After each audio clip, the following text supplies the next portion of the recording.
Welcome to episode 5 of the Monday Night War reviews. We're going to have a first dip into the pool that is known as Thunder.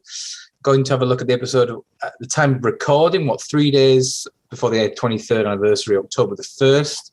Goldberg has just hit the Halicon realms of WCW. He's beaten Hollywood Hulk Hogan for the world title. He's the guy in the company. He's going to main event Halloween Havoc in 3 weeks' time, I think, against DDP. Lissy, you were a bit of a WCW girl back in the day. What do you remember of this time, looking around October 98 when it comes to the company down south, as it were? Yeah, this time was Goldberg versus everybody, right? So he had his big undefeated streak. That was, his big thing, even though he only has 3 moves.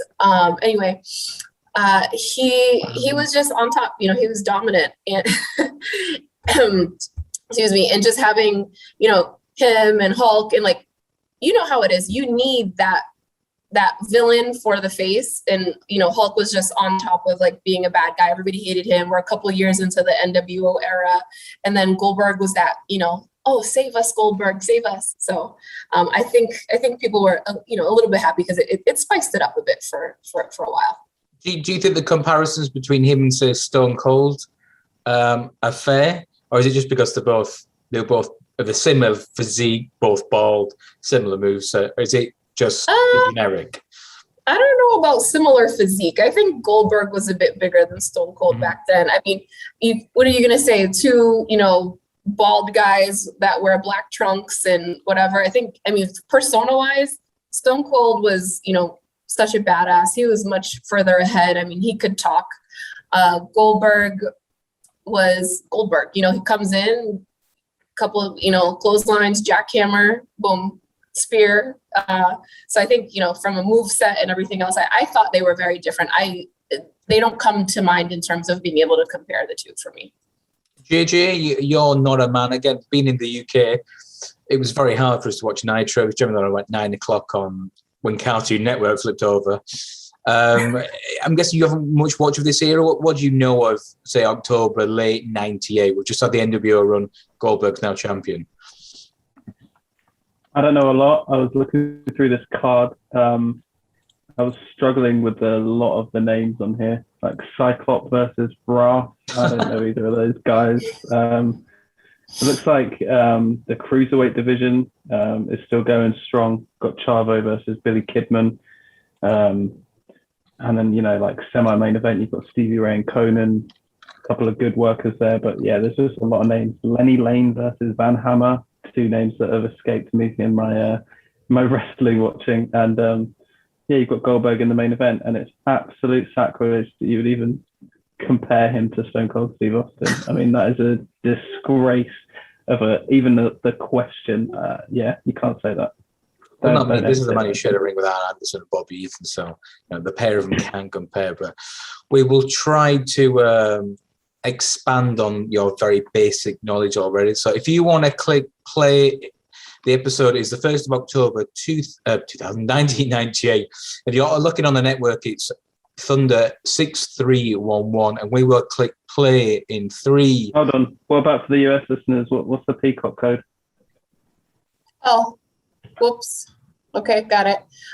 If you're on the Peacock network, we're on season 1, episode 34 of WCW Thunder, which is remarkably easier to find than many other things on here. So, yeah, good choice today, guys. Thankfully, I signed up to the network 3 weeks ago, and I still won't watch pay-per-views for free. Right, in 3, 2, 1, play.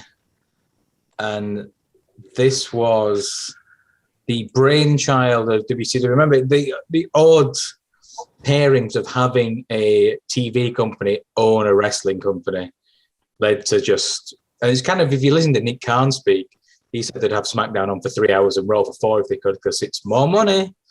But this was when they were really starting to struggle creatively, as we'll probably see later on in the show. It was a really cool open. It was straight from the TBS almost like generic sense. Let's explain to the people like us difference between TBS and TNT in the US. Yeah, I mean, the difference between the two is, I mean, TNT has a lot of sports on it. I mean, like the NBA, other sports leagues all, gravitate towards that channel.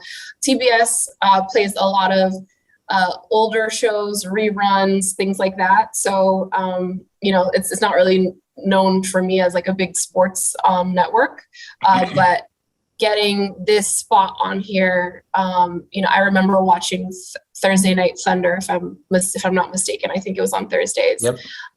So yeah, but both all on cable. Don't forget. All on cable. Tony Schiavone heading the 3-man booth with Lee Marshall, who I don't remember much of, and Bobby the Brain Heenan. Tony really has aged like a fine wine, hasn't he? Oh yeah, he looks. What was this? Almost 23 years ago. 23 years ago this week. I mean, in my head, there's 3 Schiavones. There's in the TBS studio, 1996, with the stash and the mullet. There's the 90s version of Tony, and now we've got Grandad Schiavone with the earpiece. What is with the earring? He said he did it when he turned 63 years ago. And then when he realized it annoyed people, he wanted to carry on just because purely he liked the fact it annoyed people. And I, for one, can get on board with that mentality. So the team here are laying out before the opener. Cody got the neck tattoo as well. Card headed by Goldberg versus Raven. Raven was a really big star here. He had his own stable. Got brought in from ECW mid-97. He had his own stable in the Flock, which had Billy Kidman and Saturn, and am I thinking Lodi as well? Lodi. He was the US champion. He lost the US title to Goldberg early in the year, and he was having a big push. He would leave around pretty much this week or this month, 12 months later, and go back to ECW before going back to WWE in early 2001, just before they were bought out. So Raven went about a bit, but DDP is coming out, strutting that ass, got the best mullet in the game at this point, very Magnum TA-esque. I love this DDP. It's weirdly enough, if you look at this DDP hit in October 98, 3 years later, today is the 20-year anniversary, 19-year anniversary, 20 years since DDP debuted that's not a good thing. That's a bad thing. Can you think, how could you go from this to doing the super motivated bang? I did not like DDP in WWE. It was painful as hell to watch. I mean, they had him do that like creepy stalker angle too with the Undertaker and his wife Sarah. Like he would have DDP would be stalking another man's wife. Who's his wife at the time? Kimberly Page. Hello. Mm-hmm. I mean, come on. First of all, Kimberly Page, Sarah. That's what I mean, exactly. And take let's be honest, Taker traded her in a few years later. He's all right. Got Sammy Guevara gimmick going on here. Say that again, JJ. We got Sammy Guevara gimmick going on here with the signs. Well, enjoyed that. What do you know of the I've never wrestler? seen this in my life, so literally nothing. Right. That's fine. There's not much to know. Again, he was a member of the Flock. He was kind of brought in as just a stooge to Raven. And a bit like a lot of people in this era, lobbied around and got a contract, and he was suddenly on $150,000 a year. He looks like he's related to Billy Gunn in some way, like a cousin or second cousin, something going on here. Is that just because he's a man with a crop top? And the blonde hair, I assume. No, there's a look there. There's a look for sure. Not many men can wear a crop top the way Billy does. So he was wear a crop top. He was in the army. He was a bodybuilder, and again, he was there as just kind of like a stooge of Raven, and they had him as like more or less like a heater in the Flock. But again, you think of the money going around WCW. Raven just said, "Look at him, give him a job." All right, 100 for the first year, 125 the second, 150 for the third, and he would basically wrestle in WCW Worldwide and the occasional Thunder. They would just spend a fortune in '98. They were just throwing money at everyone. If you listen, there was. I'm still yet to see the dark side of. Oh, good clothesline for DDP. I'm still yet to see the dark side of the ring episode with Chris Kanyon, but he admits them that they mentioned the fact when he got his first job with WCW, and Eric Bischoff said, "How much do you want?" It's 70,000. Yeah, I'll make it 100. Okay. That's right. Man, this crowd is so into DDP here. He was just so over. He was so popular. He's pretty ripped here for a.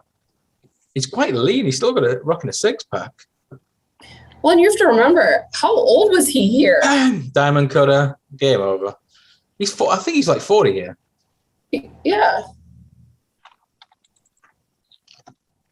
Is this referee related to JBL? I mean, he's definitely got the Bradshaw look going on there. Look at that. No, again, it's just because he's goatee and dark hair. Okay, so today JJ is finding familial matches. Compare matches. them to random people.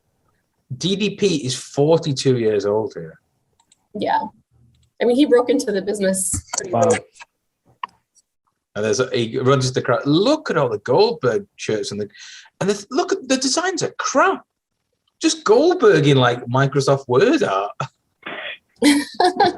Listen, it was the 90s. It didn't take much. People would wear anything. We were impressed by a lot. We didn't have access to a lot of things still. Remember that. I mean, if you want good quality wrestling t-shirts, you go to the 80s wrestling store. The link's in the bio. That's fine. Lissy, speaking of which, show us your new t-shirt for the weekend. Come on, Lissy, show us your shirt. Okay, let's plug our shirt from the weekend. So I'm wearing Ruthie J's t-shirt out of South Florida. I went to a Magic City Wrestling Federation show this weekend in Miami. Loved it. I love local wrestling. I love local promotions. They have a good story, good talent coming through. Some familiar faces from WWE. So they have the Colognes, Chris Masters. So it makes for a really good show, very entertaining and a wonderful way to spend your Saturday evening. Absolutely. Support indie wrestling, where most of your favorite wrestlers have at one stage or another come through.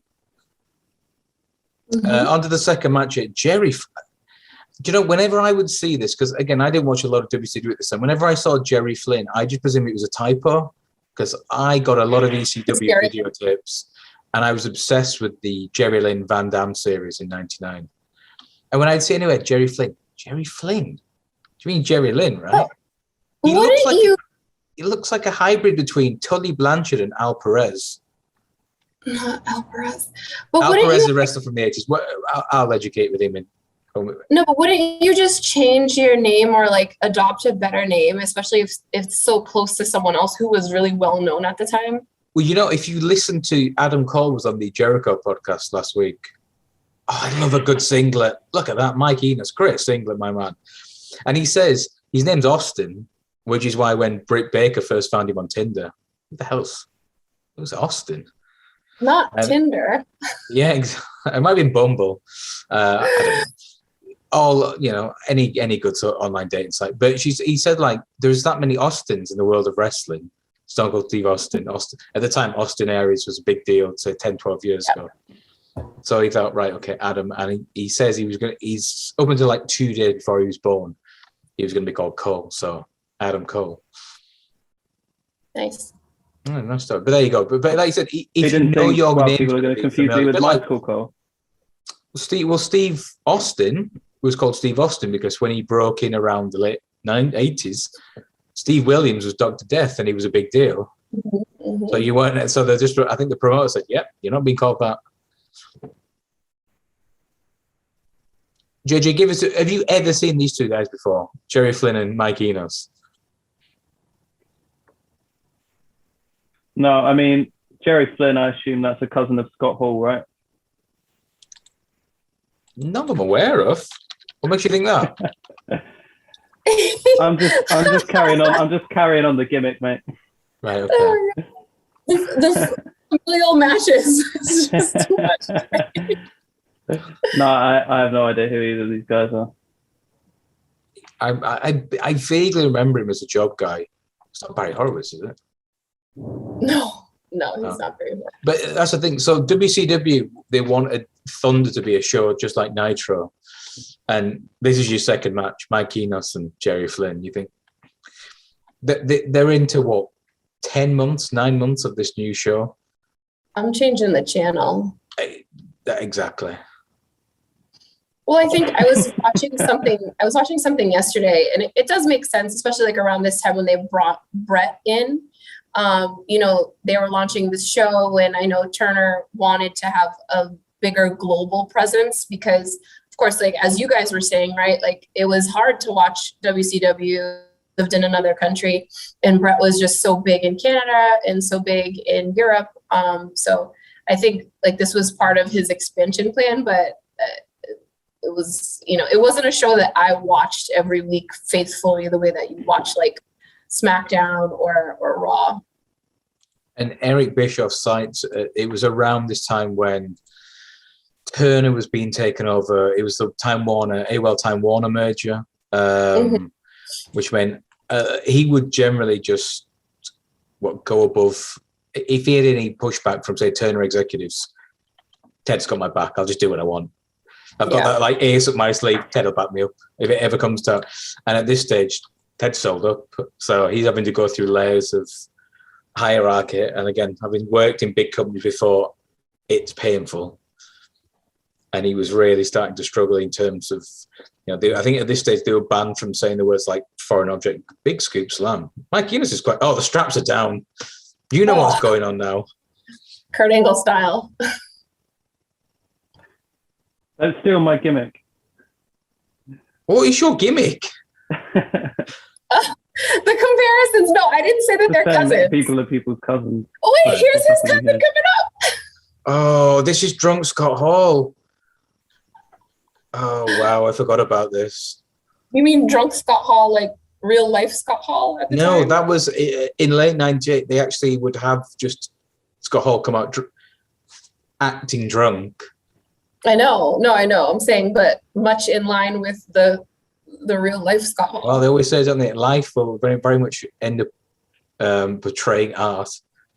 It was just 2 years ago that they put Chris Benoit in a storyline where he stole Kevin Sullivan's wife, and dun dun dun. They would see each other 6 months later. Yeah. So Scott Hall's come out. Let me track this because I have no idea what's going on here. Incidentally, when I was a kid watching wrestling, my mum's favorite, Razor Ramon. Of course. He was very smooth at the time. What does this do for the other guys? They've just interrupted your match. It ain't worth shit.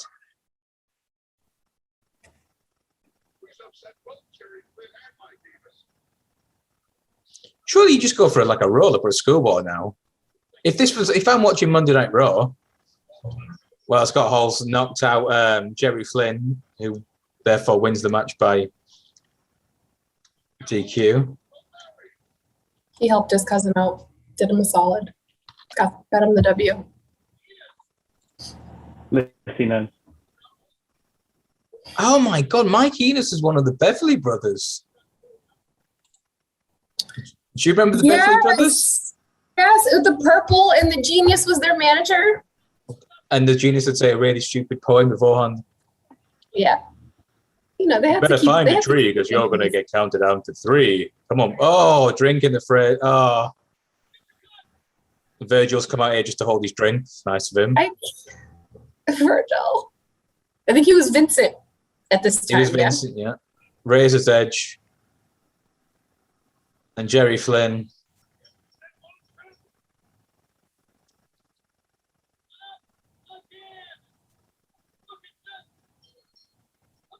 And down. So I've no idea what hammered. The point of any of that was. Chaos.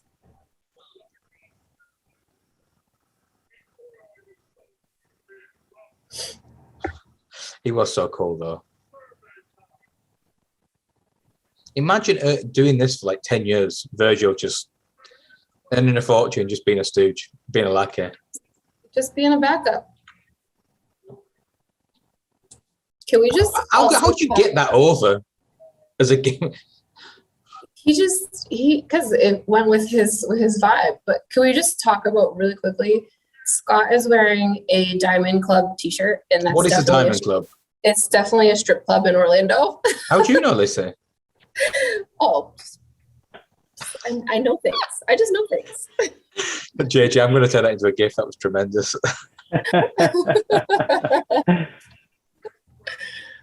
So if I'm not mistaken here, the NWO are split into two factions. NWO Hollywood and NWO Wolfpac. And if you look at in the crowd, there's so many Wolfpac signs.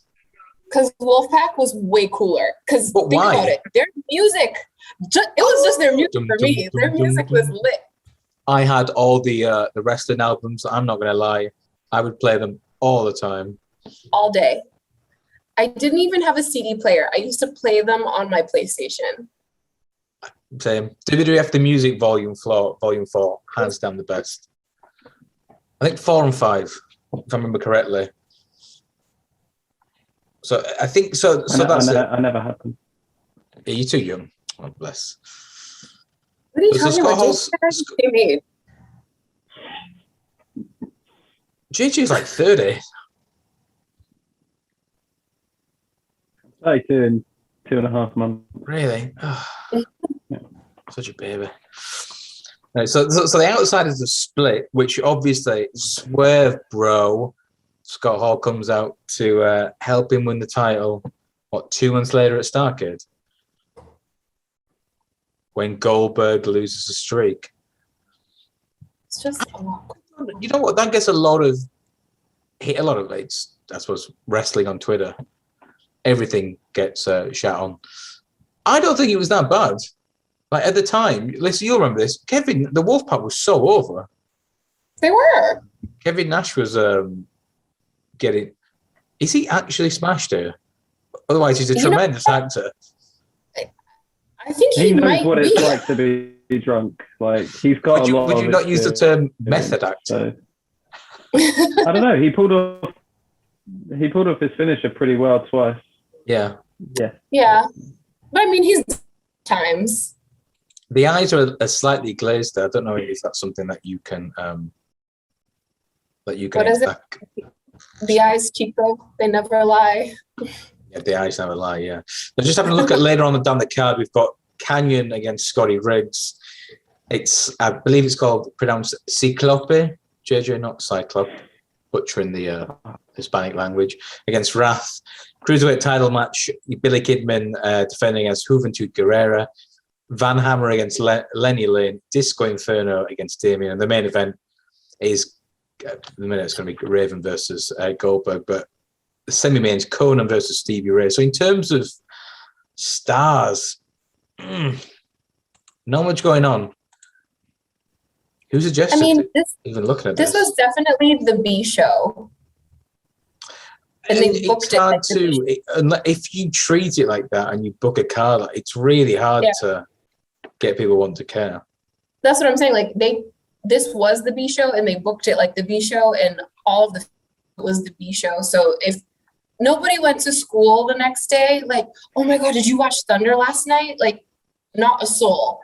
Versus, on Tuesday morning, if you didn't watch wrestling the night before, you were so lost because like you got on the school bus or whatever, and everybody's talking about, oh, did you see what Triple H did? Or did you see what Stone Cold did last night, or The Rock? If you didn't know, you were not cool. If you were like me and you had to go to bed at 10, it was, you just kind of pretended and you filled in the blanks where you could. Yeah, you couldn't exactly go on Twitter and find the results back in. Right. Just for a bit of context as well, this is 1st of October 1998. The week of, The Undertaker and Kane both pinned. Oh wow, that's proper pirate gimmick from Scotty Riggs. The Undertaker and Kane both pinned Stone Cold at Breakdown on the Sunday, and then famously the day after on Raw, Stone Cold comes out on the Zamboni and clothesline them both as they're trying to present the new title. So the title gets held up, and again, Stone Cold gets carried off Raw, being arrested by a dozen of the local police force's finest. So I said, if you're going to school, or what they would call the water cooler conversation. If you're then going the day after, you think, wow, did you see Stone Cold come on that big beer truck and clothesline Vince McMahon off the top rope? Do you watch Thunder? Not really. At this time as well, Lissy, you explain this. How big is the NFL in terms of a draw or taking ratings away from people like the WWE or now AEW or WCW then? I mean, every red-blooded American male, age 12 to death, loves football. So, so I mean, you're up against top tier billing, advertisement. That's your team. You have what's it called? You have like your fantasy team that you follow and stuff like that. So people are very invested in the NFL. DraftKings are about to buy out. DraftKings are about to buy out two of the biggest bookmakers in the UK in terms of Entain as well. So it shows you how much money they are awash with in terms of fantasy leagues. Oh yeah, huge. If you have any knowledge on Scotty Riggs here, by the way, the fella with the Charles Robinson's little brother. That's little Nate. Nature's actually Charles Robinson. Riggs' nephew. He's a little brother. But they actually end up tag teaming the year after, Flair and Charles Robinson against, I think it was Macho Man and Gorgeous George. Yes.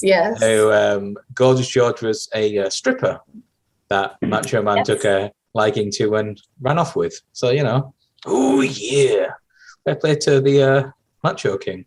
Scotty Riggs was actually the tag partner of Marcus Bagwell before he became buff.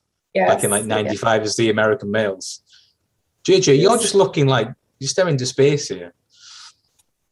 I feel like I keep breathing, but I'm quite invested in this match. Obviously, nobody's invested in it. Problem is, I got my screen here, and I'm kind of torn between whether I listen to you or whether I watch Thunder. Who better than Cam? One or the other. I think coming off of especially this past week's Dark Side of the Ring episode, people have, taken a heightened interest in Canyon and, probably brushing up on his old matches. But I mean, he was super talented at the time. Just the booking and, other factors probably held that back a lot more than we know now.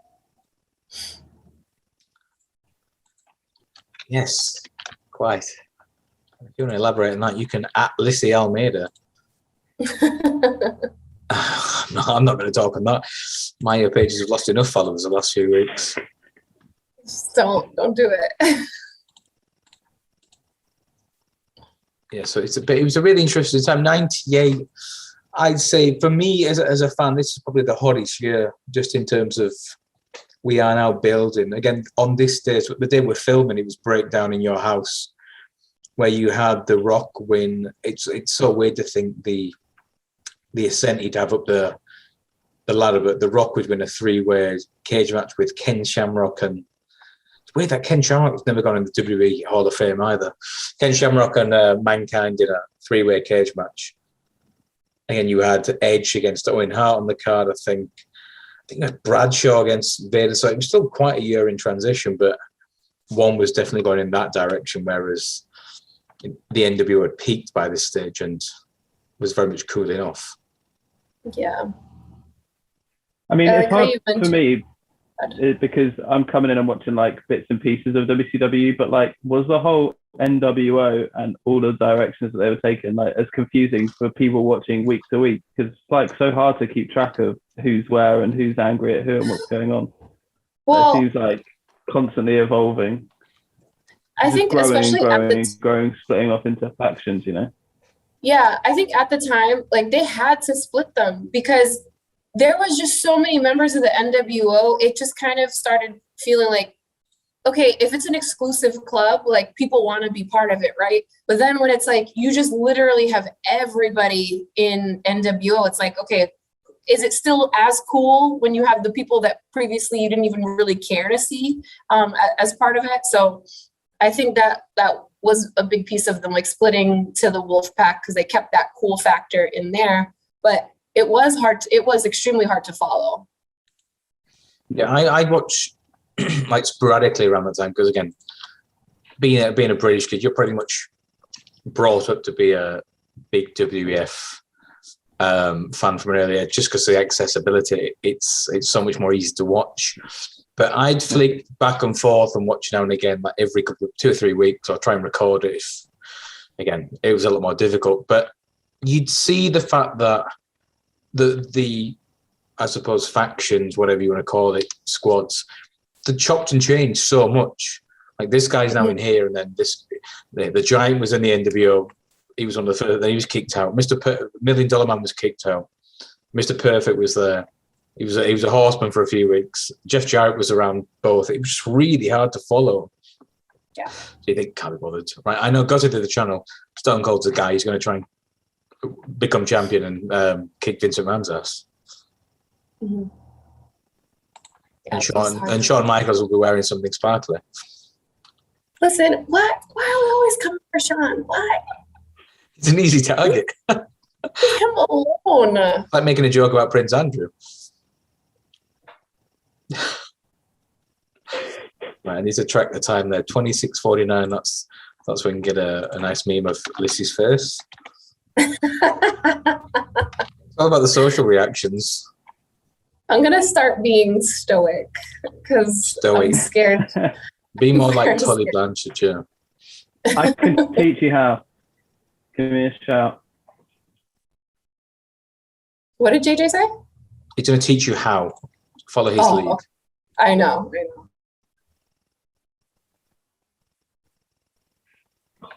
It's really the leg shakes for me. Oh, I hate those leg shakes. It was just a lot. I still don't know. Has it been explained why Scotty Riggs wearing an eye patch? He's a pirate or something. He's a pirate with jean shorts. Definitely a pirate. Some gimmicks in this time. Yeah, I mean, the crowd is very much standing its hands up. Just in case you weren't watching out there, all 9 of it. It's 23, 54, 55, 56, 57. Spinebuster into the corner. This is the Norfolk Scope in is that Richmond, Virginia? Am I right thinking that?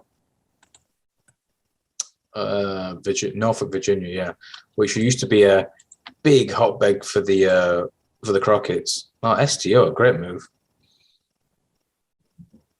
I mean, it's actually not a bad match, to be fair to them. Oh, but the thank crowd God. do STO not gets give it a jump. shit. Great win for it's Chris Canyon. It's not a bad match. It's just, are these people two people you want to see? But if you, again, big fan of Buster Open, it's the moves aren't what draws you in. No. The characters and the story behind it.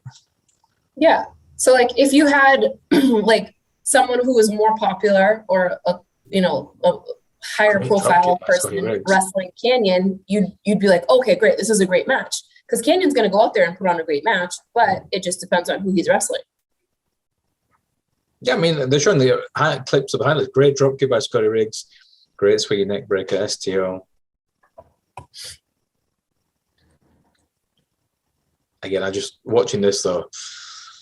After we were treated to a clinic by Danielson and Omega, which was, Kenny Omega wrestling a Bryan Danielson match for the first time ever. It just makes me want to go back and watch Ring of Honor. Right, let's track this because Raven's in the. What did you say? From the Bowery? Here he is. He's doing the weird shit.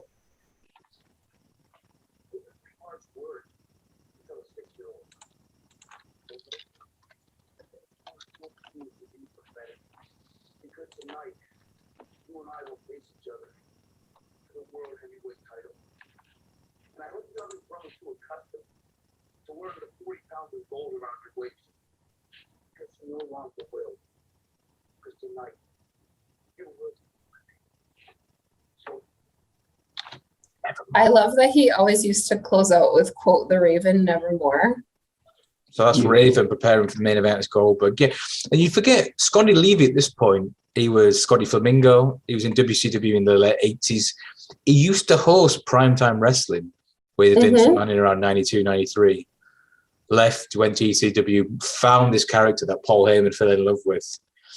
And Yeah, then went to WCW in like 97. But he'd been a pro for around 10 years at this time. Oh, yeah. And we're getting to see Cyclope. That's quite the ring gear. JJ, you could learn a thing or two from these star jumps, look.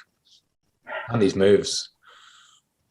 Guys, I'm sorry. I What's don't wrong with the way I star jump? Pardon? I do not recall ever seeing Cyclope before. Nor do I. This is where Google is your friend. He was also known as Halloween from Tijuana, Mexico.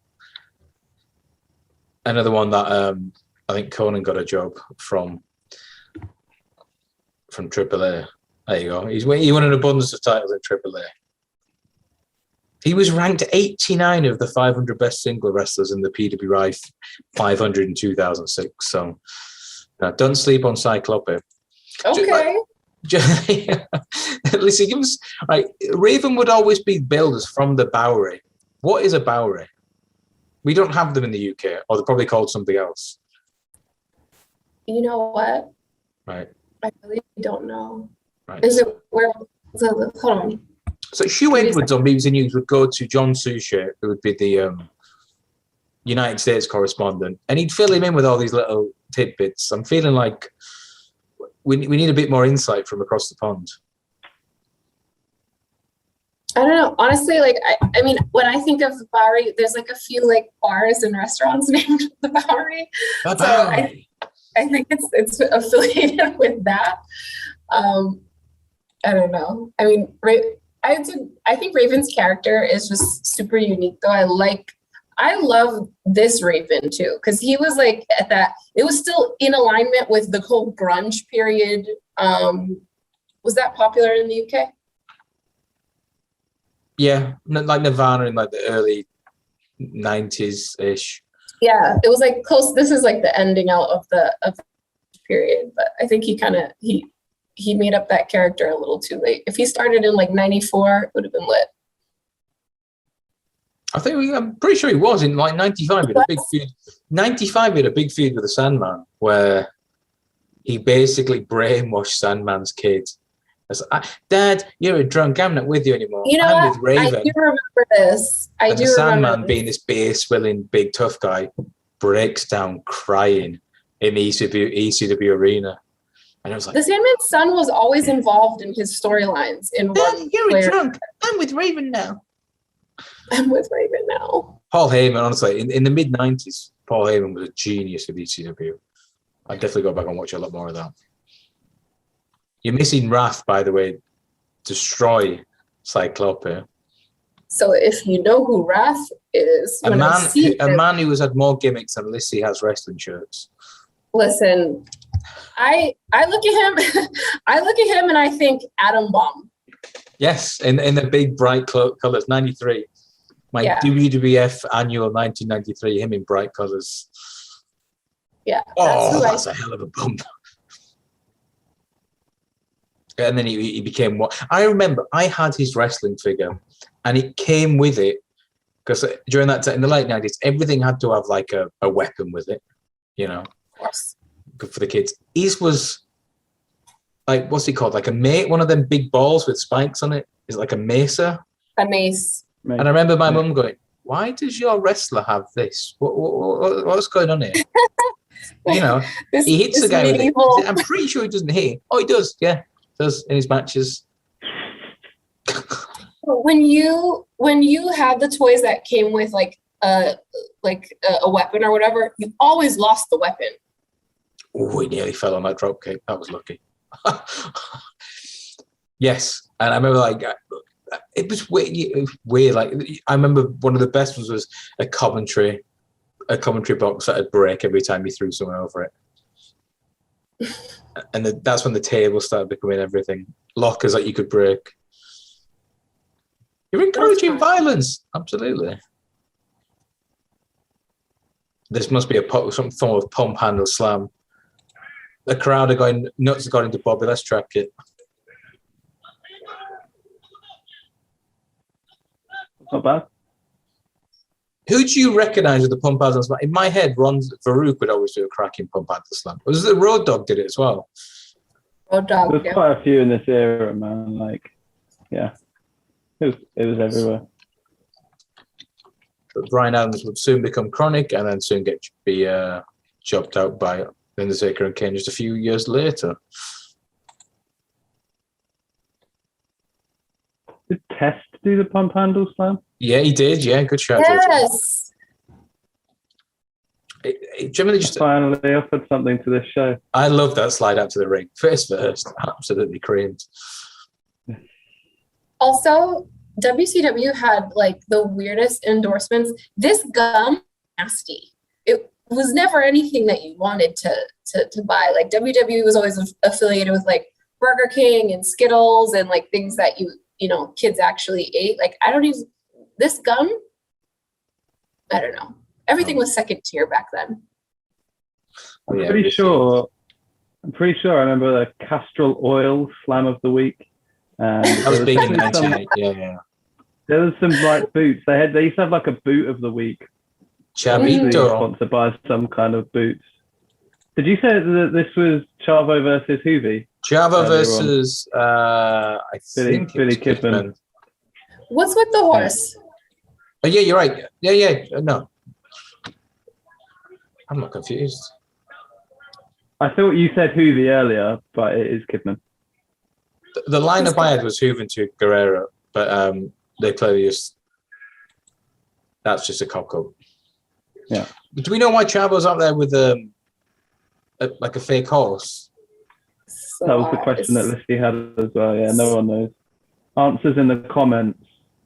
And this is where Billy Kidman was like the young boy of the flock. And Yes. he just broke out and became the cruiserweight champion at this point.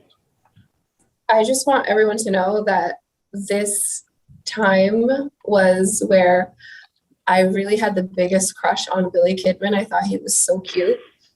I mean, you can see why. He's like the young pretty boy. If this was 15 years earlier, you'd hear all the girls screaming front row for him.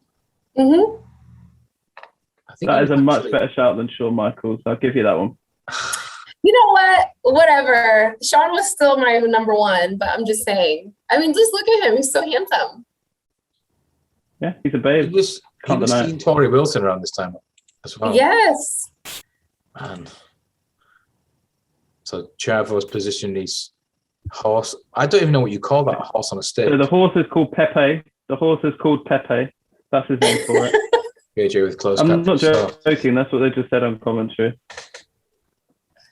It is amazing how Chavo.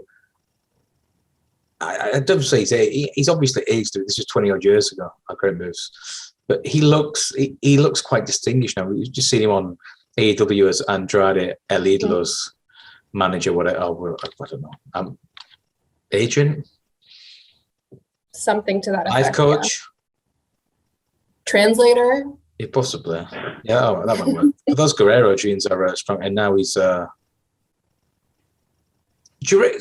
if I'm not mistaken, you guys can correct me. Al Snow started doing the head gimmick in around February '98. He was in WWF then, and because he had a working relationship with ECW, he went there, got over the head gimmick. I think he headlined a big pay-per-view against Shane Douglas. I want to say WrestlePalooza '98, and that took off in like early mid '98. Do you reckon this is just clearly a rip-off? He's talking to the horse. Horse's head like it's exactly the same. I hate it so much. I feel like just sound because it's similar. yeah, like just because it's working in one promotion or for one person, like you can't just slap it on Chavo and think that it's going to be effective. I mean, it just doesn't even go with his persona at all. But he's called Pepe, and Chavo is Mexican. This seems to work for me. There you go. Al Snow went back to ECW in October '97, and then came back around summer of '98. So this is clearly just a rip-off. Good connection, Jack. If there's any match that doesn't need like stupid gimmicks, like it's the cruiserweight division, right? Because those guys just put on a show every single time. Every match that we watch the cruiserweights, I'm like, wow, these guys are like 10, 15 years ahead of their time. They're so good. Is that because we were looking at, like, we've gone back and watched from like 96 when the cruiserweights have just come into the company, the Rays, the Conans, the Juventudes. Is it a case of they just started to overcomplicate it? Thinking these guys need storylines. Get this guy and have a 10-minute banger. No. Yeah, I mean, give them a horse on a stick. Give one of them a weird. Yeah, it's like you couldn't just be just a good wrestler.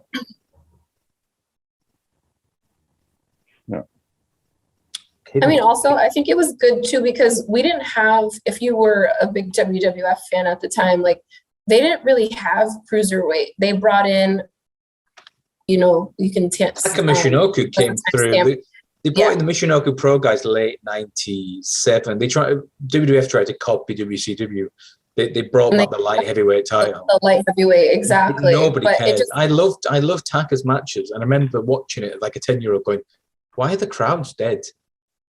Like it would be Taka against like Brian Christopher, 12-minute banger, and just the crowd would be silent. Yeah, because if you liked the WWF at that time, you knew, or what you expected from that product was the big guys, and there really wasn't a lot of room for the lightweights. Big meaty men slapping meat, as Big E famously once says. Big meaty men slapping meat. And if you look at the direction now of NXT, Vince has said, God damn, pal, not enough meat around. I saw a clip of. I want to. What was that, JJ? Oh, are you talking or am I talking? I was saying I saw a clip of Rick Steiner's son. I don't know his name. They give him a really weird name because they can't call him Steiner. Yeah. He looks a monster in waiting. He even has the old Steiner singlet from like 92. Loved it. He's a star. But apart from that, looking at the roster of NXT now, how is a guy like Johnny Gargano go? He's got no chance. Absolutely no chance. Oh, great. Oh. The first ad break that we've seen in the middle of a match, and they use it in this match.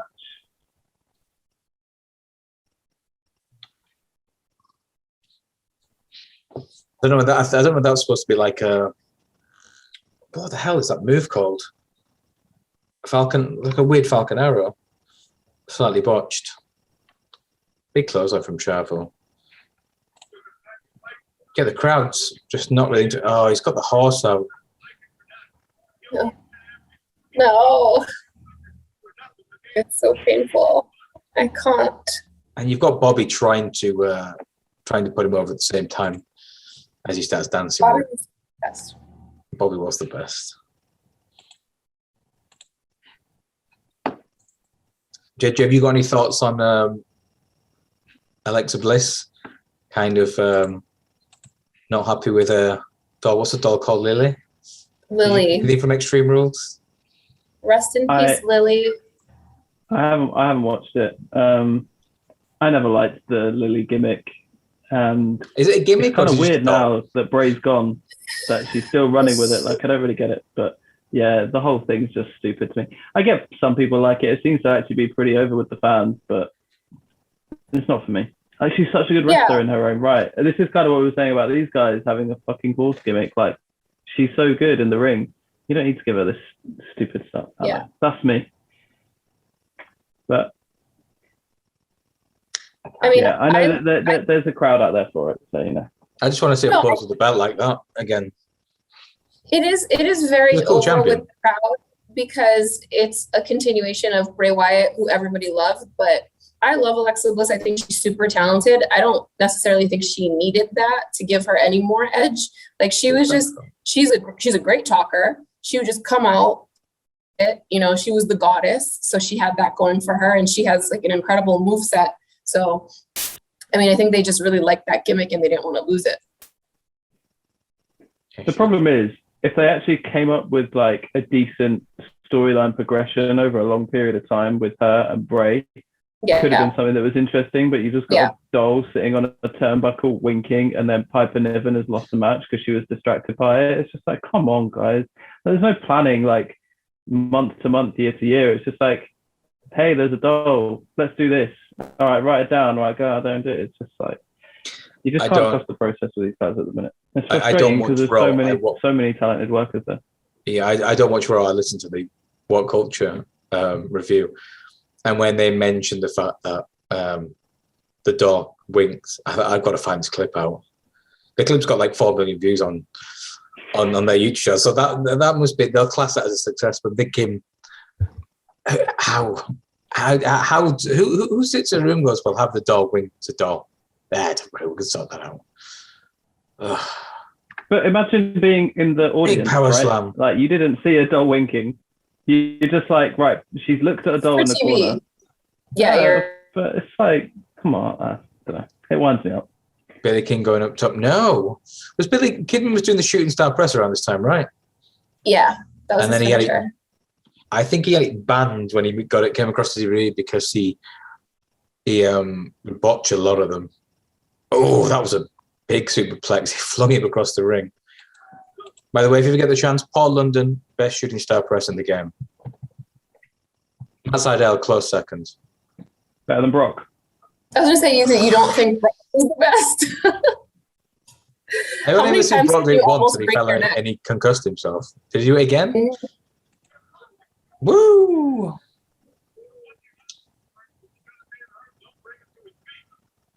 Real chops. Spicy.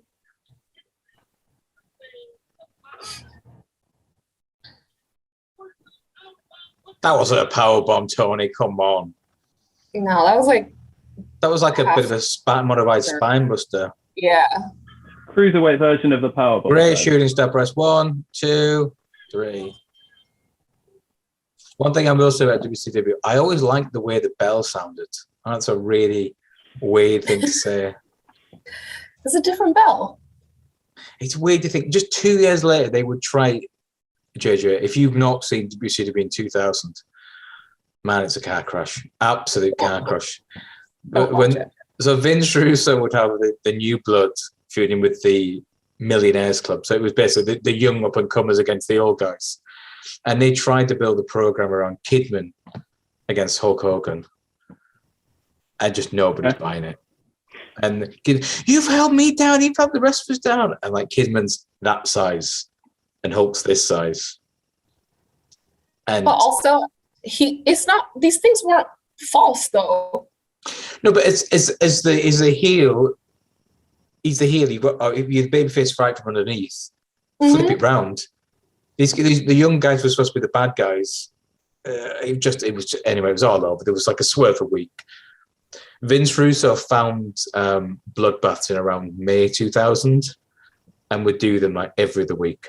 There's one where Kevin Nash is supposed to have one done on him and it misses him and he just stands there in the ring looking at it going, well, I didn't book this.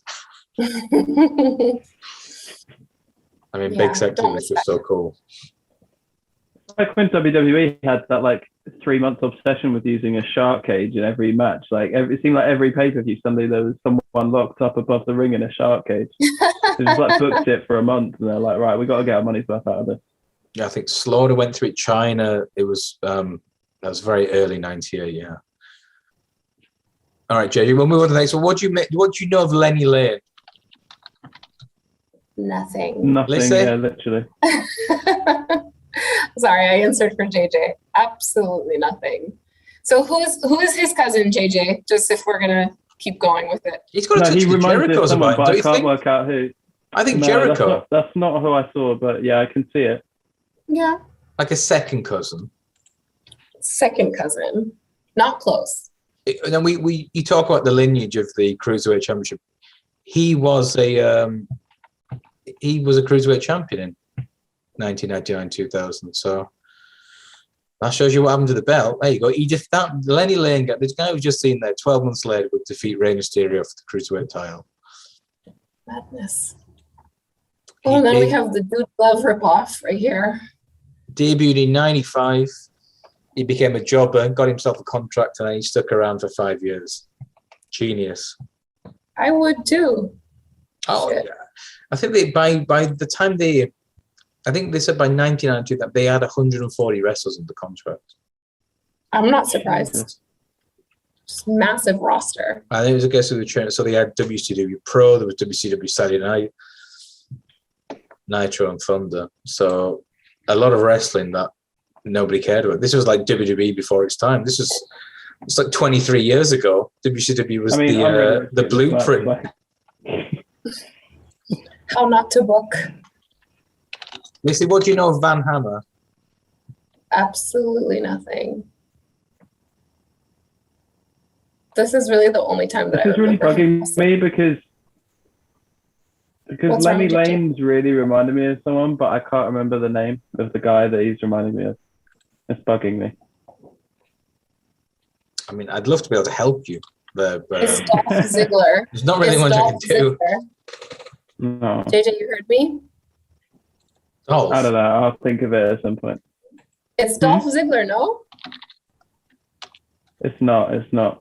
I No? would remember Okay. All right. that.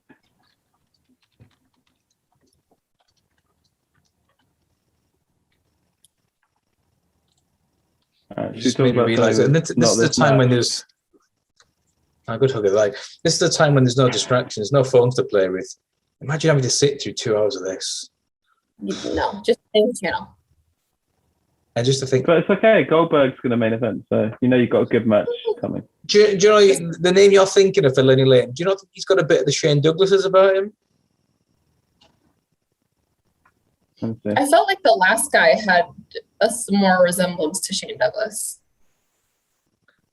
There's a bit of Shane Douglas, there's a bit of Joey Janela there. Wow, you brought it forward. He's a little bit smaller than.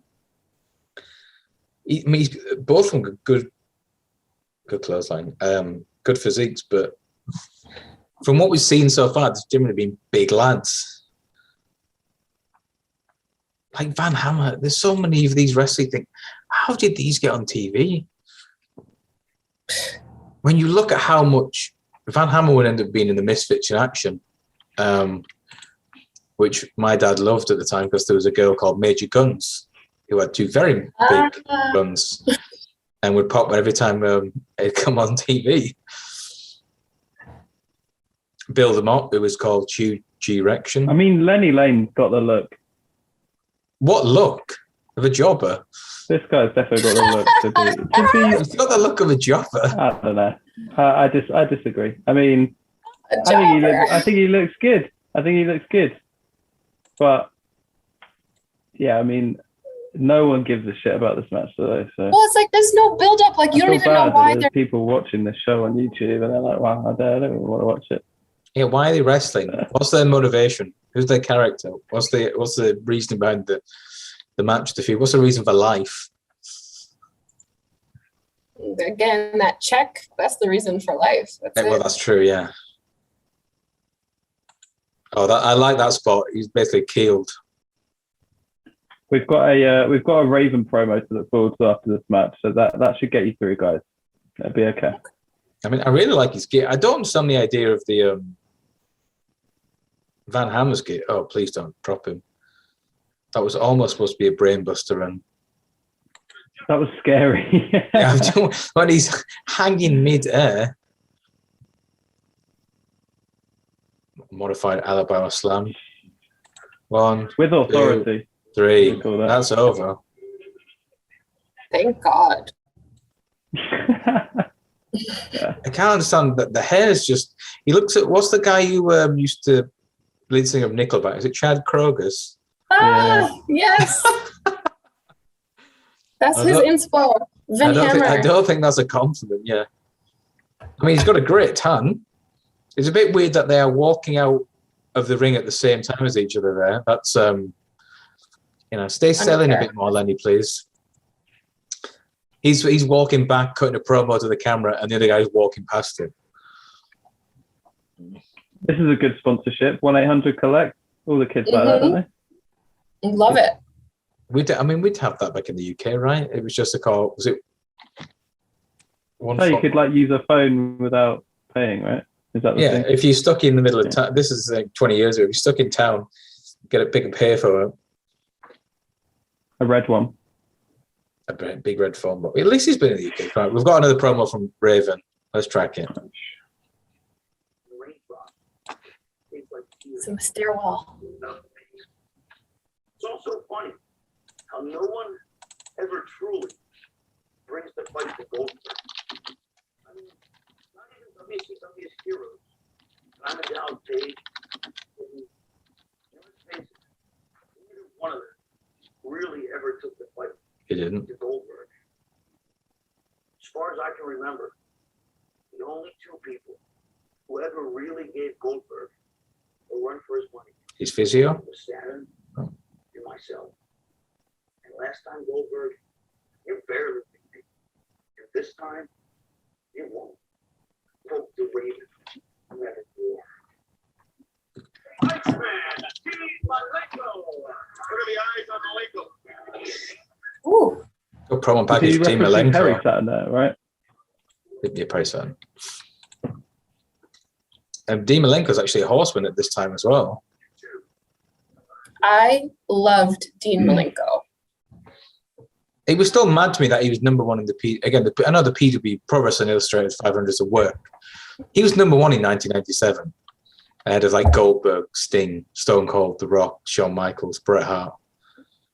I mean, but he is a genuinely good and solid. Oh and my technically God! sound What wrestler. is it? Can we? Sorry to interrupt. What is this gear? I have to go. Damien looks like. Do you know when you get Oh, like? God. Do you ever play Crash Bandicoot as a kid? Of course. And you get the little Yeah. thing that follows you Oh, around. my God. Dum. He's like the little thing that follows you around.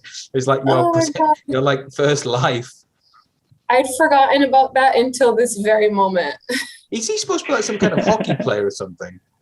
It's just, yeah, it's I just a lot. actually re-downloaded. They did a PS4 reboot for Crash Bandicoot. Like, you get a package for like 40 quid or something. I downloaded them on PS4. Like, they're so hard. I don't know how I like did that when I was like, what, 8, 9 years old. They're really That tough, was my game. those games. Maybe I just got worse in my old age. I'm pretty sure that was the game that came with PlayStation for free Did you when know- my dad gave it to me. Yeah, that was what, like 97, 98. I totally missed Yeah. that. God, those the. Can we just adore talk that. about Can we talk about Disco Colonel real quick? Never liked him. He's such a troll on Twitter as well.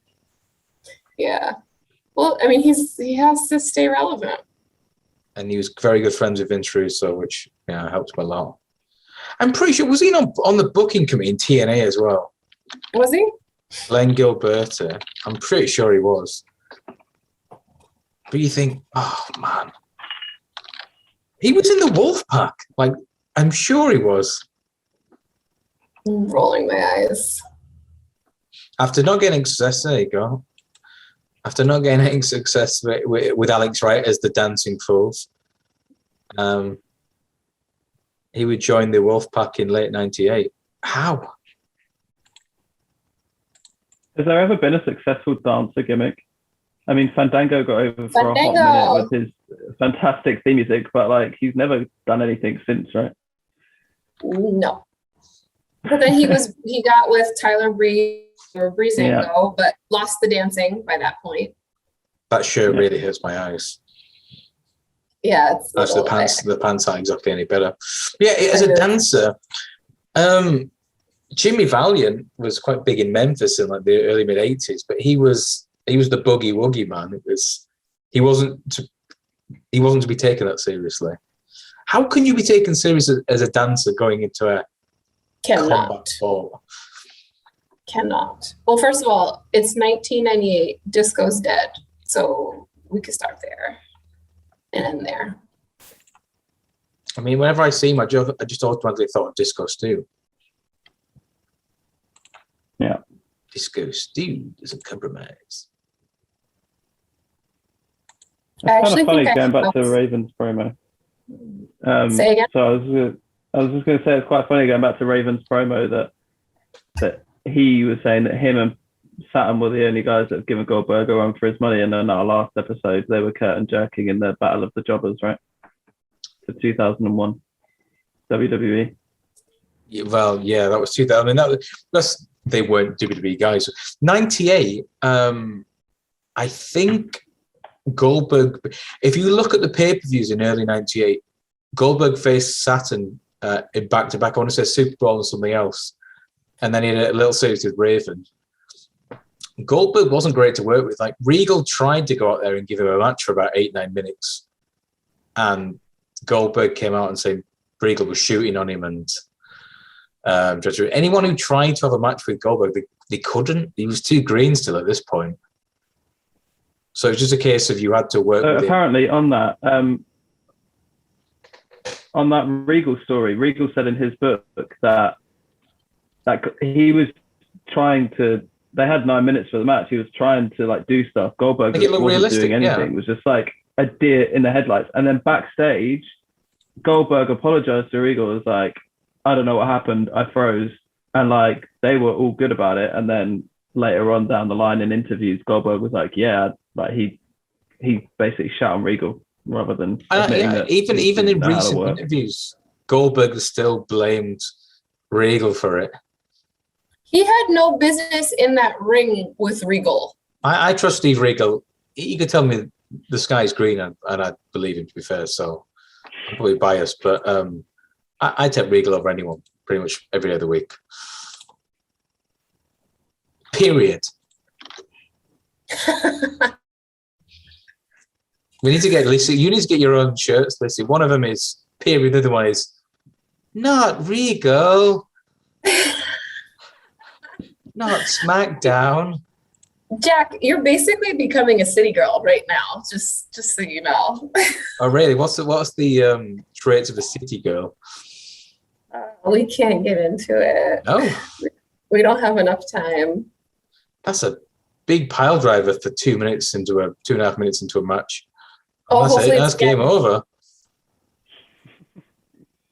Charles Robinson is giving him some very dirty looks right now. I'm going to hell. Did you hear me? I'm like, hopefully that's it. Yes. It's still weird as well that they hadn't moved over to, here's Juventus. Movie Juice. Oh, there's Juventus. There you go.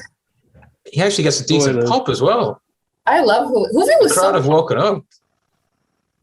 We love Hoovy. Look at the fire from Hoovy. He looks like 18 years old. Hurricane Rana. So he was so young. Still, he was what, 22, 23 maybe? Yeah. He was just a baby. Yeah, Tony doesn't know what that move's called. This is kind of like the pops that S.A. Rios used to get. It was like, no one knows what he's saying, what he's doing. He's just flying around the ring, right? Tremendous head of hair. Doing crazy shit that we haven't seen. Yeah, but S.A. Rios gets... was he not called? I'm sure. Was he called Pape Chulo when he first turned up? Look at Hoovy's hair. His hair was so good. Oh my God. JJ, a man who lives in, you should know his Spanish. Pape Chulo, Spanish. Daddy cool. Father or something. Yeah. Chulo is cool. That's why I moved over to the English side. Not to be confused with Chupa, which is very different. The English side. Yeah, listen, we're an hour into the show now. 1 hour, 4 minutes, 4 seconds, 5 seconds, 6. We've had no accents. Haven't been taught any Portuguese. I feel like we haven't offered anything in terms of 20 minutes left in 2 matches. Like I'm depriving everyone. I'm sorry. I'm sorry. Here comes my guy, Stevie Ray. Did you guys like Stevie Ray as a singles competitor? Not really, no. Yeah. I liked Harlem Heat together because they were just two big dudes. You just think they would just kick anyone's ass. Stevie Ray, he didn't really talk much.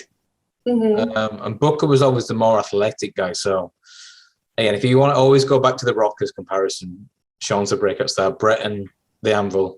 It's always like that, though. Because honestly. Booker had this run around 98. Did they have the best of 7 series with Benoit? They just finished that off. So because Booker had already been elevated, Stevie Ray was almost less than by default. That's how I interpret it as a 10-year-old kid. This is true. And then you have Vincent, who's just here being a Yeah, and the valet. fact that he's coming out with Vincent, I think, really hurts him. He's just, oh. What is Booker doing at this point in the timeline?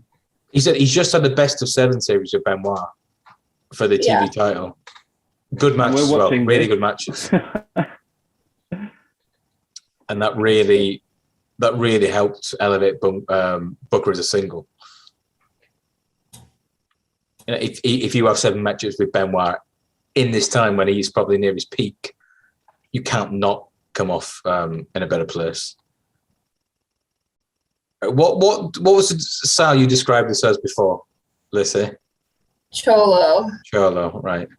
Conan was so over at this time. He was so lit. Like he If had I that, dressed like that out here in Jib, I'd get kicked down the street. I do not advise. Imagine, JJ, if I come out for Halloween dressed as Conan, they will think I'm taking a piss. A lot of Jibos dress like that. Where are you going in Jib, man? Laguna? Yeah, fine, okay. Nobody will understand that reference, but that's fine. This is incredibly niche content. Very niche, yeah. But yeah, the idea of the shirt with the top button done, the wife beater, the big chain, and the bandana, it's Anale! Conan was gang back then. I don't even know how he wrestled with those loops. Those earrings, yeah. I was so scared. But look, the crowd is into him. Yeah, no, this because it was like it was really over. Him, Nash used to do it too with like the bandana, like it was cool. You see his boxers? This was I like see the boxers. height of baggy style. So he was talking, half of that promo was in Spanish, and this is Richmond, Virginia. This isn't what you'd call a Hispanic heartland. This is the heart of the South. Again, this is Crockett country. This is Mid-Atlantic territory. And yet Conan was that over. They were all engaged and into it. It's just a difference, isn't it, between a star and just another nobody, you know? Mm-hmm. Okay, so how many minutes are we into this? This is the first match that I want to see. I'd like to log that for the record, please. We are 1 hour, 7 minutes, 53, 54, 55. We are 20 minutes shy of the finish, and there's actually two NWO guys, Wolfpac and Black and White. Why has Stevie Ray got a really weird NWO logo? 3 different NWO logos on his shirt. Weird. But They're just together. it's just the equivalent of you've got to eat all your vegetables to get to dessert. Conan I has, mean, this is the first match where if you turned it over onto the channel, you'd stick around seeing these two, right? Yeah. If you flick over and Conan's given that promo, yeah, you're going to watch. 2 minutes and we've already got a chin lock on. That's quite impressive. But yeah, like Conan, since we saw him wrestle, what, 96? He was AAA champion. He's put a bit of timber on in that time. Yeah. He's elevated himself, eaten himself out of the cruiserweight division. Oh no, he was with the big dogs though. Big handy. Yeah, he was in the Wolfpac. I'm not messing around with those flippy guys. Oh, thank you. Flip myself into the main event. I want to share her that T-shirt money. Mm-hmm.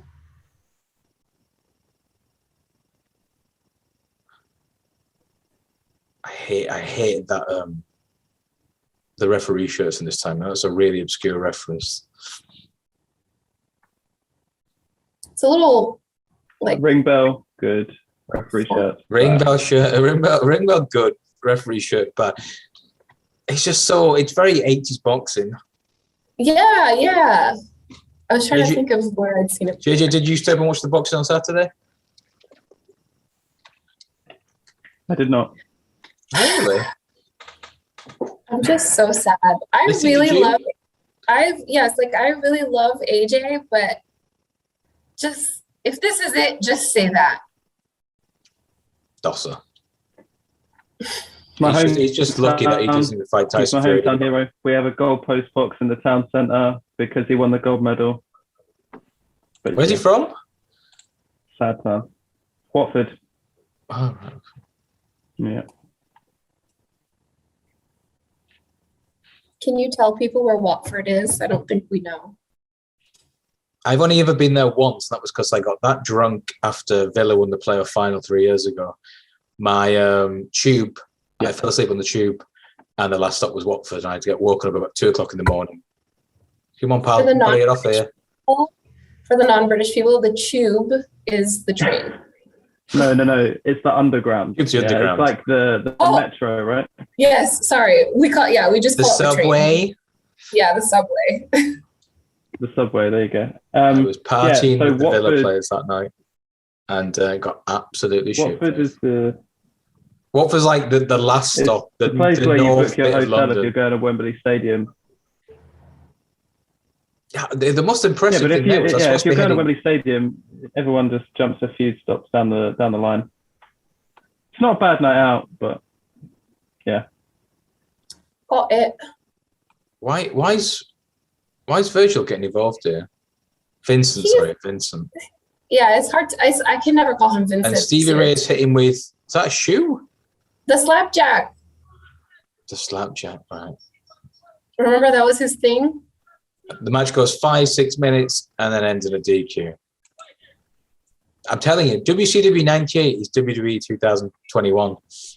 There's a lot of people looking towards a run where he's big sexy.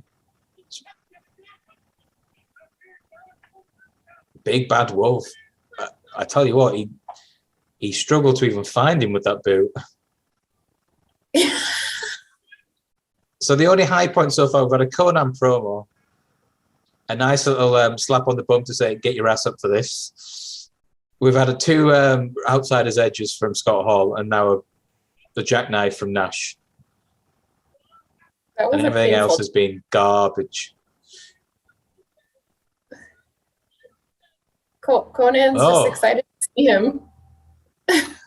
I'm going to have to go back and record this because this is so meme-worthy from Scott Hall. Oh my God, it's happening. The drunk guy who comes back out of the party after you think he's left. He's back. Hey, yo.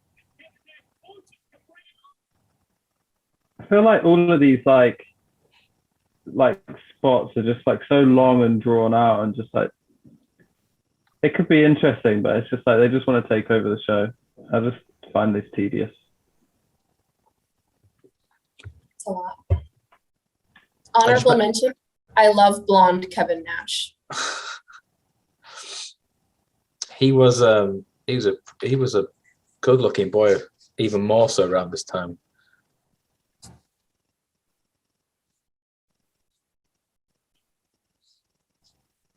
So that's a very anticlimax finish. Scott Hall looks like he's going to come down. Like, it's just, what is happening? In life? I mean, we've got a fuel shortage in the UK right now. I've heard. Oh.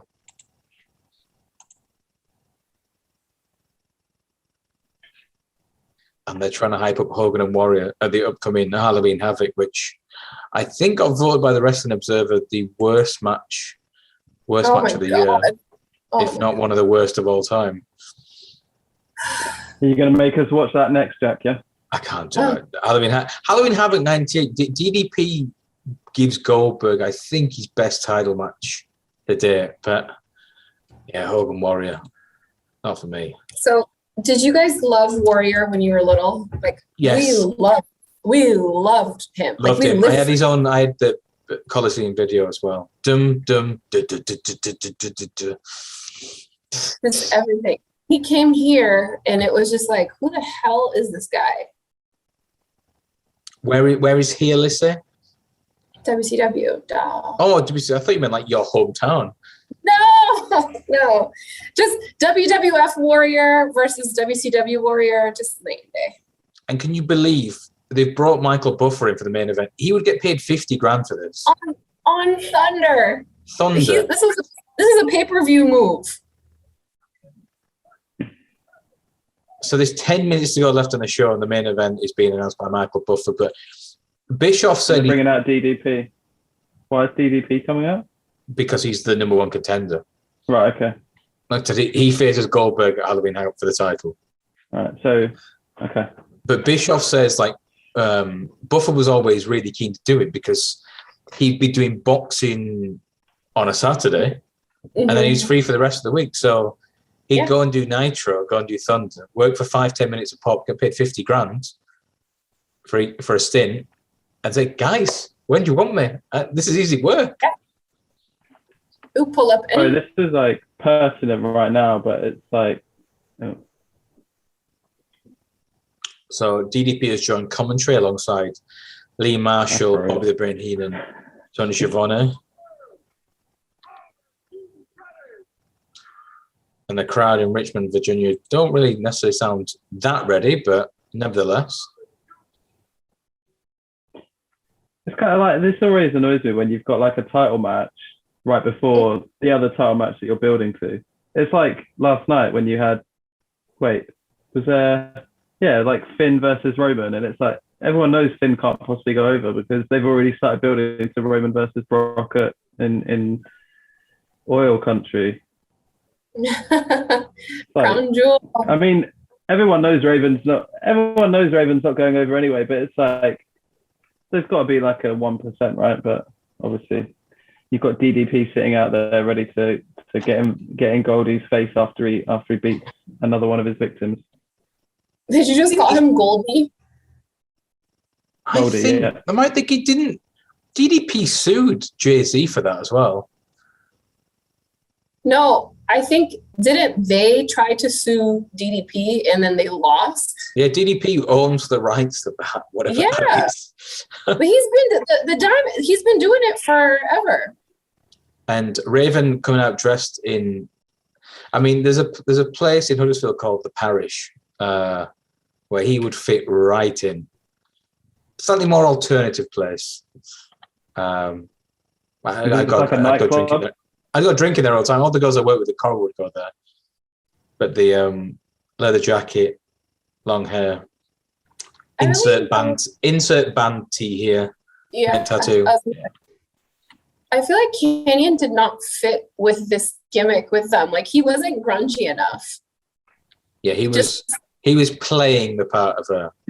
Yeah, like just the hat backwards wasn't enough. Like Raven lived it. Another one of those things. How do you wrestle with an eyebrow ring on?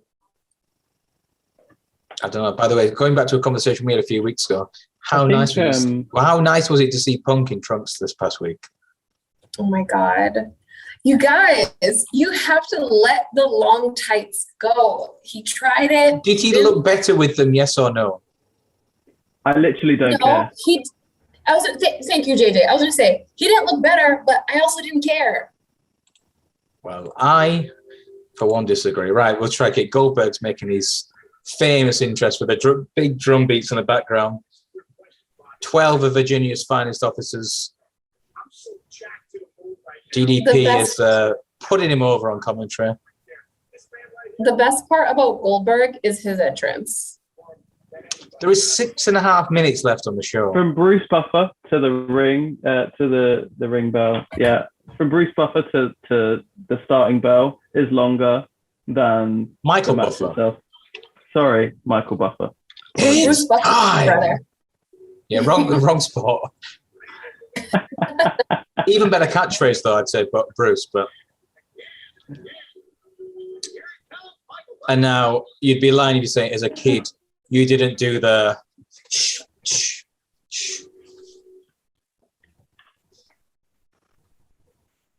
Trying to breathe the fire. Oh yeah, every time.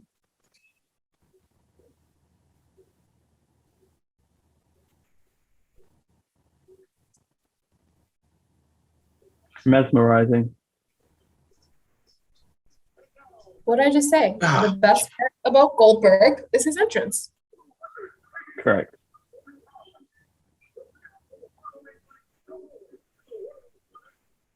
My guy's like, just hurry up and get in the ring. We got 5 minutes left.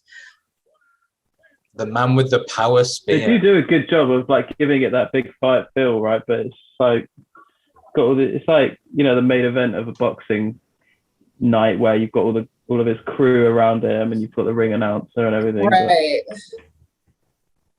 They're trying to elevate and make it look a much bigger deal than it is.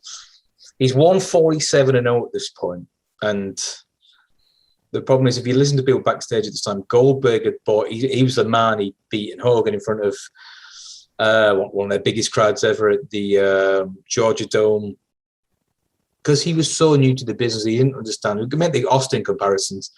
By the time Austin became world champion in '98 WrestleMania, he'd been a 9-year pro. He'd been in Memphis wrestling for $20 a day. He'd been in WCW for 5 years, ECW. He'd been around a bit. He understood. He was brought up with it.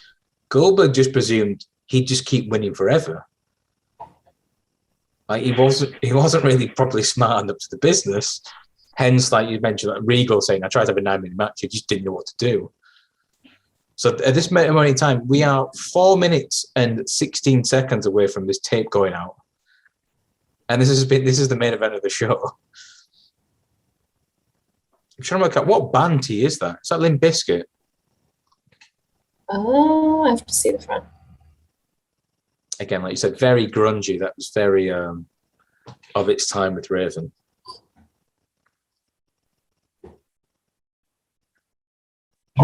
Oh man, he really bumped for him there. That looks stiff. Hey, get back to the corner. I don't want a piece of that. There's a match from Flair and Goldberg in like early '99 where it is like Flair is wrestling a broom. Goldberg has just done that, and Flair is just bumping all around him. He flies off him, gives him a shoulder, but Flair flies again. Yeah, lets him press slam him, and you think he doesn't realize that it's one guy making him look that good. It's a bit like if you look at the series that Flair and Luger had in '89-90, it was the same. Flair would just tell him, like, to do this, pick me up, throw me here. Mm-hmm. And then when Flair left to go to WWF in '91, they tried to do the same thing with like a Ron Simmons or a Sting. It just didn't work. I can't believe they're outside. This is more than I thought Goldberg would be taking. I mean, he's flown over the top rope. He's taken a back bump into a turnbuckle. So ring post, yeah. I should say. One big gripe with AEW as well. The referee's actually counting them out right now. Get them in the ring. All right, table's being set up. That was quick. Waste no time. We got 4 minutes. Did the referee stop counting it? All right, he's got back in the ring, broke the count. Oh, that was that was a strange spot. It was a weird way for him to get himself in a decent shape for that. I suppose you can't really be just DQ'd for you can't be DQ'd for throwing yourself into a disqualification. I'm so confused. No. He threw himself into a table. Nobody else did it. Yeah. Okay. It's a technicality. No, I mean, if he had have put him through it, he was trying to put him through the table, right? If he had have succeeded, that would have been a DQ, right? I don't know. Like, what's the point of setting up the spot? So Raven pulls the referee in front of him when Goldberg goes for the spear, and Goldberg takes them both out. There's a lot going on. There's a lot going on here, and the referee took the brunt of it as well. I think they mistimed that. Because Goldberg looked in the ring up, with a chair. seen the referee in front of him, and just gone for it anyway. Canyon's in the ring with a chair. It's all broken down. DDP comes out to help. All hell's broken loose. DDT has given his finish to Goldberg. DDP has then diamond cutted Canyon. So Raven has just given him the implant DDT. No sell. And he just got straight back up. Did him in like a modified STO, jackhammer. The referee's just suddenly woken up to... Got real physical with the ref. I mean, I can kind of see where they were going with the finish in terms of the booking, but oh wow, DDP's got proper 80s hair there. So DDP's giving out. So Goldberg saying to you, DDP just saved you, you ungrateful toad. What's that going on there? Man, DDTB is Whose hat is this? Is that Canyon's hat? I think so, yeah. Well, they were in the Jersey Triad just 12 months later as well. But they go off the air with Goldberg holding the belt aloft and the pair of them setting up their pay-per-view match in 4 weeks' time at Halloween Havoc. JJ, what did you make of Thunder from 1998? You look like you've aged a lot during that 90 minutes. Me, that was so bad. That was so bad. I was actually like getting kind of into that main event, and then they just, I mean, it's 4 minutes. You could have just had them do some stuff for it, but they had to have the bullshit. I don't know. That was bad. There was 1.5 good matches, I'd say. The heavyweight, cruiserweight, and the Stevie Ray versus Conan was. Kidman Chavo was decent. Yeah, Kidman Chavo. Hoovy coming out doing some stuff was fun. Goldberg's entrance was good. And you can say that. People have been saying that for like 24 years. Goldberg, yeah. Good entrance. Sometimes that's all you need. But if that main event, so that was 5 minutes, I think, from bell time. Within a minute, they're outside. 2 minutes, he's gone through a table. At 3 minutes, another guy's coming in. 4, he's pinning him for a finish. And then he's got. Can you imagine then why he's got to go? You've then got to go and wrestle 9 minutes with Regal. It's like us playing our Sunday league, our Sunday 5-a-side game. Yeah, go and play 90 minutes 11-a-side next week. What? Have you got the Meltzer ratings ready? Not at hand, and I don't think they would be necessary. Lissy, you're generally the easier one to please here. Do we have a rating for the show? I do not recommend watching this episode. You want to rate it? I do not. I do not rate it. I actually disapprove of any rating of this show. I think this is just true Thunder. Like we talked about earlier, it's a time slot filler. It's not really any buildup. If you miss Thunder, you're not upset about it because I don't feel like I missed anything remarkable. I think for the crowd that was watching locally, they at least, you got a good match out of Chavo minus the horse and Kidman.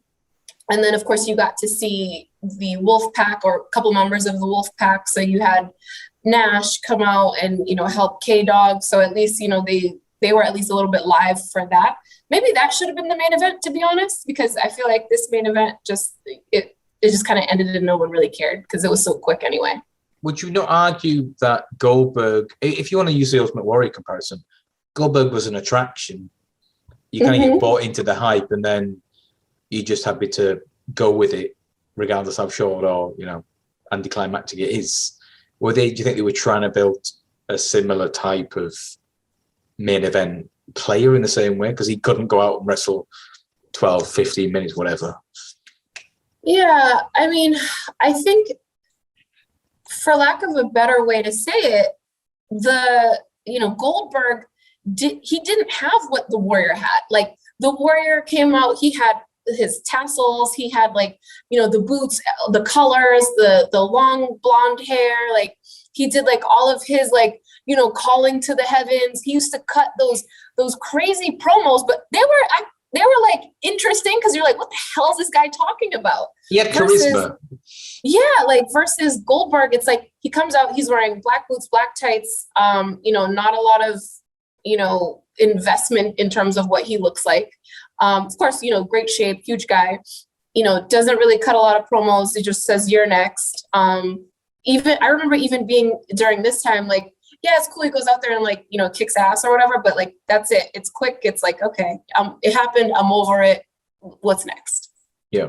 If you look at comparatively to people, say, on the other channel around this time, the top guys, The Undertaker, The Rock, Kane, Stone Cold, Mankind, they all had something different. They all had, again, they could wrestle and they could all talk, which sets them aside. JJ, would you be interested in watching more WCW from late 98? You've been having internet issues. Did you freeze it or was that just your face? That was just my face. Right, well. I will happily watch all wrestling. I can't, that was 9 matches in under 90 minutes. I mean, that is some going. So, even if it's a rubbish match, it's over with pretty quickly. I forgot to mention like Raven's promos. I enjoyed them. I like Raven. He can talk. But with the Goldberg thing, I get the hype around him at the time. Obviously, it's different looking back in hindsight. We know what happened. We know the stories. But at the time, I could see why people would have bought into him. Like, they did really make him over as this big deal. And I think what you said is right. He did need to be the main event. They brought in Michael Buffer. They brought in all the, the police guards, all the stuff. It is just like, it's the whole aura around him. Smoke and mirrors, yeah. What he can actually do It's like, in the ring. what is it for? To build him up as this ass kicker, like no one can touch him, And then eventually, if they booked it right, you have this. If they booked it right, the guy who beats him then is immediately over. Sure. Right. But it didn't go how it could have gone. So, oh well. But yeah, I can see why he was a big star with the WCW fans, and he's still out there doing some stuff still today. See you in Saudi Arabia, pal. Yeah, that's no, pretty. you will not. That's pretty. Yeah, you will not. That's pretty white about Goldberg, but hey ho. JJ, do we have a final rating for the show? I'm going to give it a 1.25 out of 5 on the Meltzer scale. Wow. There was some. You're gonna say out of 10. I give it a 2.5 out of 10. Yeah, it was. There was some okay bits that give it some scores, but I wouldn't want to watch that again, or unless you're being paid for it. Yeah. I mean, which I'm not. I would, if I was 9 years old, I don't feel like I would have wanted to turn on my TV every Thursday evening and watch that. But I mean, that's why I didn't, I guess. But yeah, I just think when you compare it to, like you said, what's going on the other channel in 1998, you can see why the other side eventually won the war. And you'd say it's all right being bad. This was bad, but by 2000, it became like car crash bad, where whilst it was still not the greatest in terms of wrestling, there was so much wild stuff going on that didn't make sense. That it at least kept you interested in some capacity. This was just like, 2.5 minute match. Yeah, okay. That's nothing really memorable. So yeah, we'll see. We'll probably move on to look at a lot more 99 and 2000 stuff. And in the meantime, we're going to have a look at 1986, which was the best year of Jim Crockett Promotions that they had before being bought up by WCW. I think, did we agree next week we've got the Raw from when Austin goes on the run? McMahon 316 says, I just pissed my pants. That should be pull it up. I had it here. That should be in a bit more of a brighter note. That was Austin in camouflage hunting out his prey, which was Raw was very good in 98 of doing as we saw with like the Raven segments, building things in between matches and building a program towards a main event. So it looks like on the schedule that I've got, we've got a 1986 WCW followed by a 1985 WCW, and then Monday Night Raw from October 98, and then we're doing Halloween Havoc 96. That's got I think that might be Ray and Dean Malenko. Then the year after, it's Ray and Eddie. Like any Halloween Havoc involving Rey Mysterio is going to be money, so that's fine. There's better stuff on the horizon, so fingers crossed we can beat the 2.5 out of 10 for the upcoming shows. But gentlemen and ladies, it's been a pleasure, and hopefully we'll see you both again very soon. Wherever the camera. Peace. That'll do.